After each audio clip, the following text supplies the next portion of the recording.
प्रस्तावना, भारत के संविधान की प्रस्तावना, यह हमें पूरी तरीके से याद होनी चाहिए। हम भारत के लोग भारत को एक संपूर्ण प्रभुत्व संपन्न समाजवादी पंथ-निरपेक्ष लोकतंत्रात्मक गणराज्य बनाने के लिए तथा उसके समस्त नागरिकों को सामाजिक, आर्थिक, राजनैतिक न्याय, विचार, अभिव्यक्ति, विश्वास और धर्म की उपासना की स्वतंत्रता, प्रतिष्ठा और अवसर की समता प्राप्त कराने के लिए तथा उन सब में व्यक्ति की गरिमा और राष्ट्र की एकता और अखंडता सुनिश्चित करने वाली बंधुता को बढ़ाने के लिए दृढ़ संकल्प होकर अपनी इस संविधान सभा में आज तारीख 26 नवंबर 1949 को एतद द्वारा संविधान को अंगीकृत, अधिनियमित और आत्मार्पित करते हैं। इस तरीके से हमें पूरी पूरी तरीके से याद होनी चाहिए प्रस्तावना। प्रस्तावना में जो कुछ प्रश्न बनते हैं, नेहरू द्वारा प्रस्तावना को लाया गया कब? 13 दिसंबर 1946 को। प्रस्तावना को संविधान सभा द्वारा स्वीकार किया गया 22 जनवरी 1947 को। प्रस्तावना का विचार अमेरिका के संविधान से आया, लेकिन भाषा ऑस्ट्रेलिया के संविधान से ली गई। संविधान के अधिकार का स्रोत प्रस्तावना के अनुसार भारत के लोगों से आता है। 5 प्रकार की स्वतंत्रता प्रस्तावना में प्रावधान किया गया है। नंबर 1, विचार, अभिव्यक्ति, धर्म, विश्वास, उपासना। ये देखते हैं 5 प्रकार की स्वतंत्रता दी गई है। नंबर 1, विचार, अभिव्यक्ति, विश्वास, धर्म और उपासना।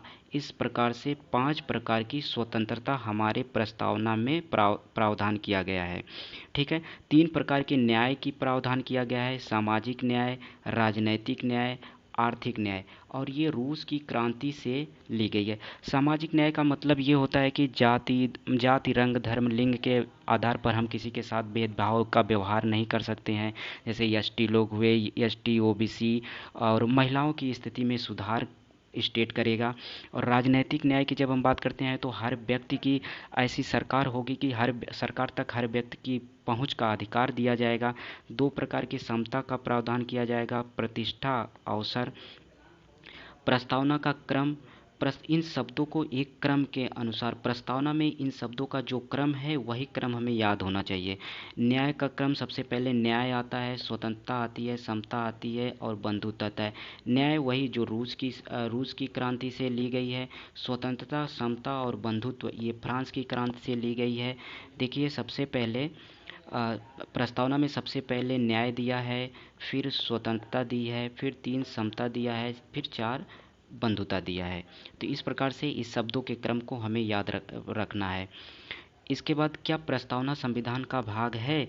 तो इसका उत्तर होगा हाँ, लेकिन इसके पीछे की कहानी अलग है। बेरूबाड़ी संघ मामले में 1960 में सुप्रीम कोर्ट प्रस्तावना को संविधान का भाग नहीं माना, लेकिन केशवानंद भारती 1973 में सुप्रीम कोर्ट प्रस्तावना को संविधान का भाग माना, क्योंकि जब सवाल उठा कि केशवानंद भारती मामले में प्रस्तावना में आर्टिकल 368 के तहत क्या संशोधन कर सकते हैं या नहीं, तब सुप्रीम कोर्ट माना कि प्रस्तावना संविधान का भाग है और इसके मूल विशेषताओं को छोड़ करके संविधान में संशोधन कर सकते हैं। उसके बाद 42वां संविधान संशोधन अधिनियम 1946 के तहत 3 शब्दों को, समाजवाद, धर्मनिरपेक्ष और अखंडता, इन 3 शब्दों को जोड़ा गया। ये किनके स्थान पर जोड़ा गया? तो ये जोड़ा गया प्रभुत्व संपन्न लोकतंत्रात्मक गणराज्य के स्थान पर जोड़ा गया। क्या जोड़ा गया? संपूर्ण प्रभुत्व संपन्न समाजवादी पंथनिरपेक्ष लोकतंत्रात्मक गणराज्य को जोड़ा गया।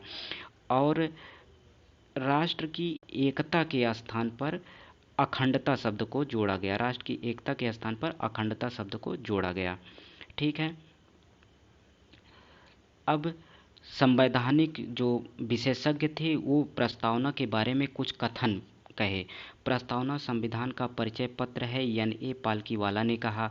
प्रस्तावना दीर्घकालिक सपनों का विचार है, आल्लादी कृष्णास्वामी अय्यर ने कहा। प्रस्तावना हमारे संविधान की जन्म कुंडली है, K.M. मुंशी ने कहा। प्रस्तावना को पवित्र दस्तावेज माना, किसने? B.R. अम्बेडकर ने, भीमराव अम्बेडकर ने। प्रस्तावना में कैसा समाजवाद है? लोकतांत्रिक समाजवाद है।